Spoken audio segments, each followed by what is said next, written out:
Jared, this is long overdue. Thank you for the subscription, man. Coming to you live from East Lansing, Michigan, the Amoroso Weather Report. Currently, it is cloudy. Like it always is in Michigan. It is probably 50 degrees, but I haven't been outside today, so I don't know. Thank you for listening to the Amoroso Weather Report. Story time. Let me tell you about the time that I proposed. So, I was going to propose. I was looking at rings and I was thinking in my mind the words I was going to say all the way back in March 2020. And my girlfriend at the time, now fiance, knew that this was on my mind. All the way back in March. Well, I didn't propose until January. So, there was some tension there. She was oh so patiently waiting by the end of it. And so it was for varying circumstances, one of which just waiting for me to be closer to graduating and things to align, but it's besides the point. Another reason though was that I was waiting to have a job lined up after college, which I thankfully do. Cha-ching. So when I got that job, I got that, early December. I got confirmation that I got that job. And when she found out that I had that job, she was like, well, there we go. He's going to propose right away. And I wanted to. The problem was I did not have the ring yet. I did not have the ring yet because I don't like spending money. So spending a lot of money on a ring didn't sound great to me. So it wasn't something I was wanting to do until I had to do it. And two, I lose a lot of things, especially something this big.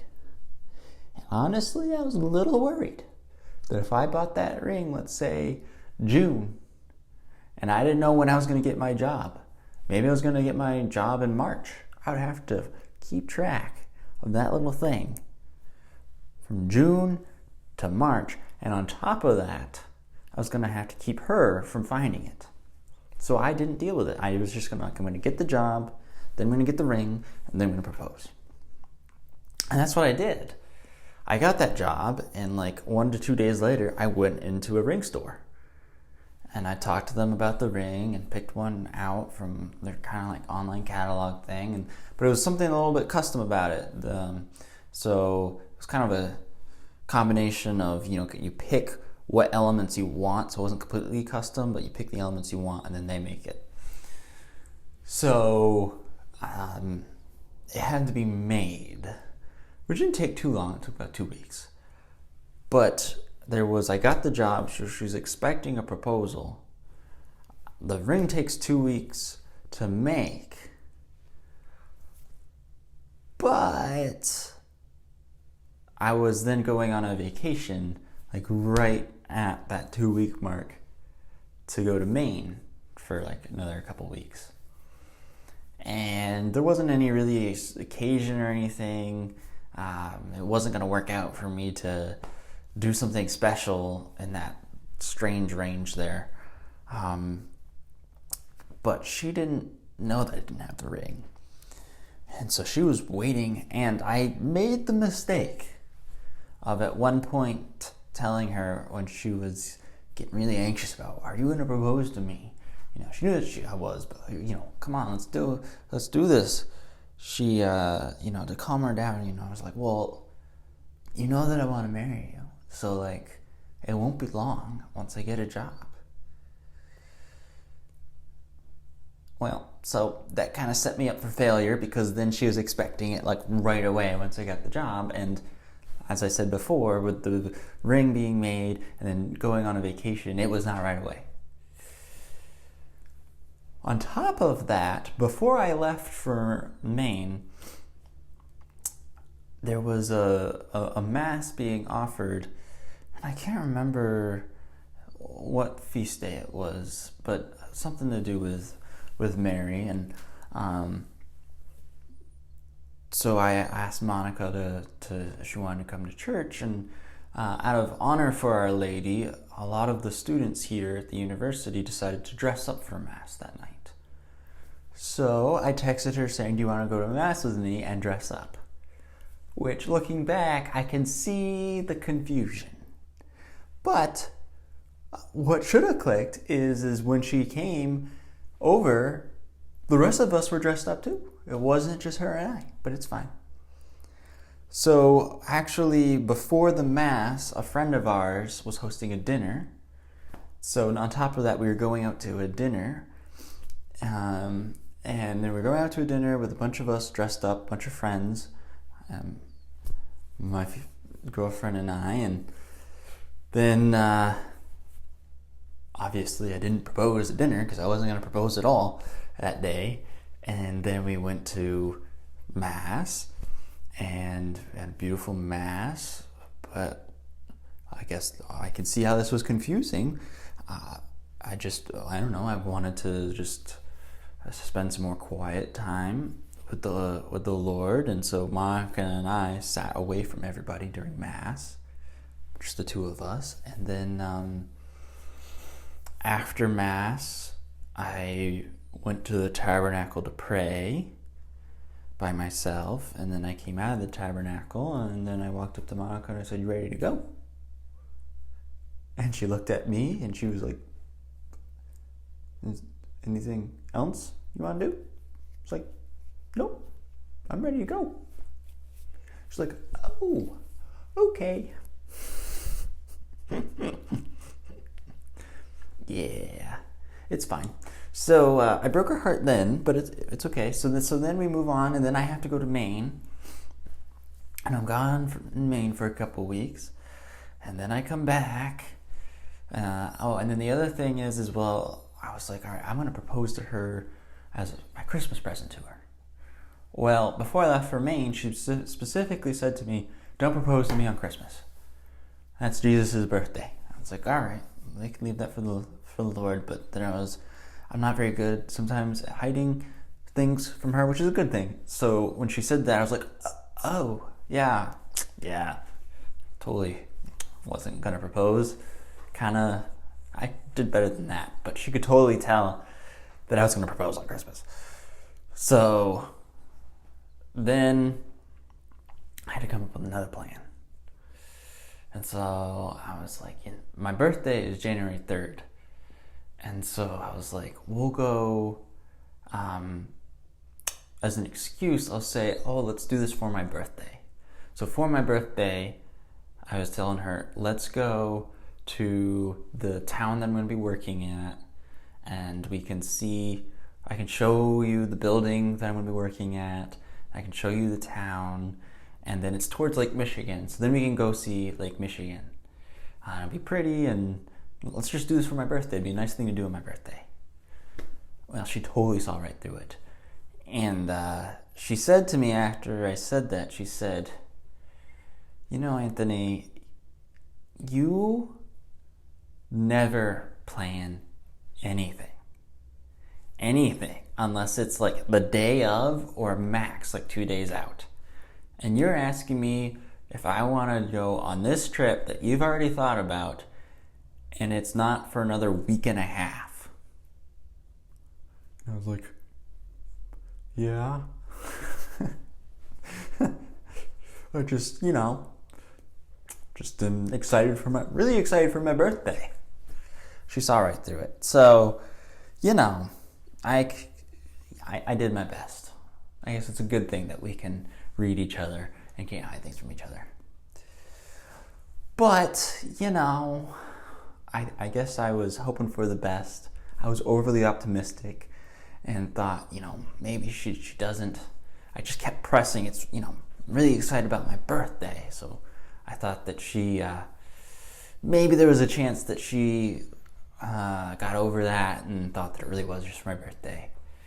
So then it's my birthday, and there was a bunch of different stops for our nice day together. There was going to see the city of Grand Rapids, and then we were going to go see where I work, and then see the town, and then there was a park we were going to go to and walk around, and then we were going to go to the water. And I wanted the water to be at a specific time. And the reason why we need to be at the water at a specific time is because my good friend, who was so kind to do this, he went prior to this with me to scope out the spot that I was going to propose. And so the plan was that he was going to be the cameraman and get the pictures of us there when I proposed. And so he and I had a specific time that he was going to be there to take the pictures. And so my to-be fiance and I had to be there at that time. Well, and all this was kind of clockwork of where each stop we had to be at.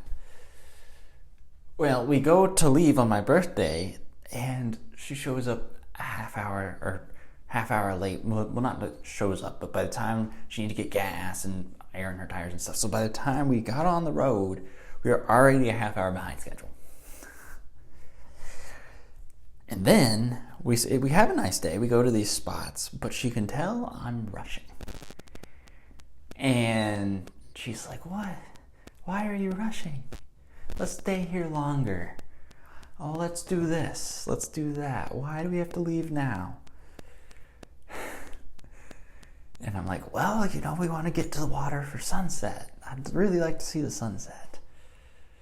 And she's like, "No, it's okay. It's cloudy." It was cloudy.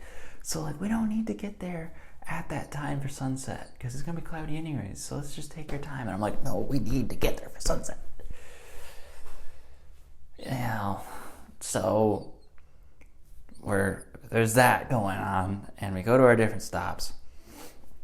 And then we get to the second to last stop, which was a park, really nice park in Holland, Michigan. We walk around it, and then we go to leave, and I guess she picked up on this, which I didn't even think she would, but I normally give her my phone in case I get a text or something while I'm driving, and she can tell me what somebody's saying to me. And so I didn't. I kept my phone with me. She picked up on that, the little things. And then my hands apparently started getting sweaty when I was holding her hand as we were going to this last spot, which the last spot was the beach in Holland.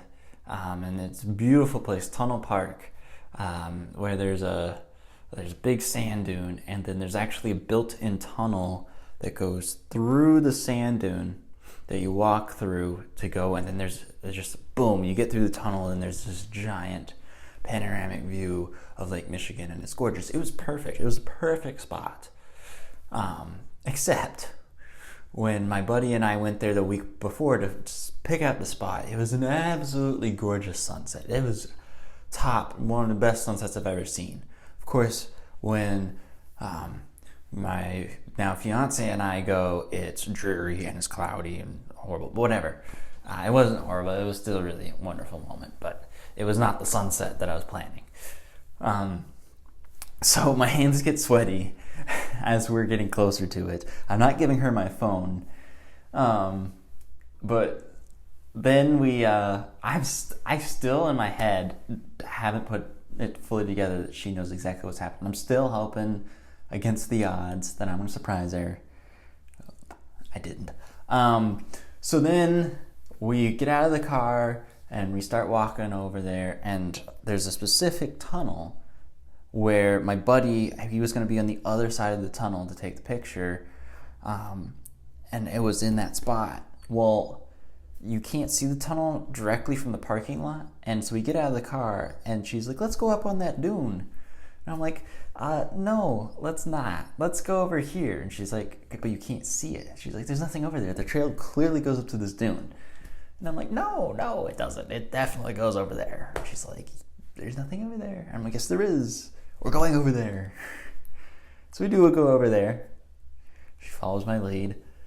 And then I'm like, see? She's like, yeah, totally could see that. And then we go through the tunnel. And the plan was, I was going to take her through that tunnel. And then my buddy, we were going to walk through the tunnel. And then my buddy was going to be directly to the left. But I was going to keep walking straight out. And then I was going to propose, and then he was going to be ready for the pictures. But because we were going to keep walking, she wasn't going to see him. So we walk through this tunnel. I go directly to my spot, but then Chris isn't here, my buddy. And so I'm like, what? What's happening? Where is he?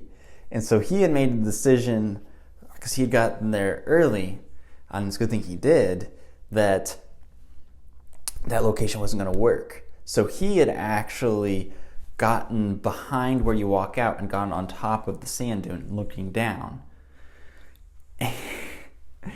Well, my fiance, she, I guess this is the privilege of being a man. I don't do this. But she apparently always, at all times, knows her surroundings. So she walked through the tunnel, and immediately, who would think to do this, looks like 360, including behind her to up on the sand dune. Who would do that? But as I've told this story before, and she has, and apparently this is common among women, you all just are constantly just buzzing your heads around, looking at everything. Because the women are like, no, that makes sense. You got to be aware of your surroundings. And I'm like, who just looks directly behind themselves? But anyways, so she saw that Chris had gone up on the sand dune behind the tunnel immediately as she walked through. Meanwhile, I don't do that. So I walked through and didn't know where Chris was. So she knew where he was before I did. Oh well. But then eventually I saw him, and then I proposed, and he took the pictures, and now we're getting married. So that's our story.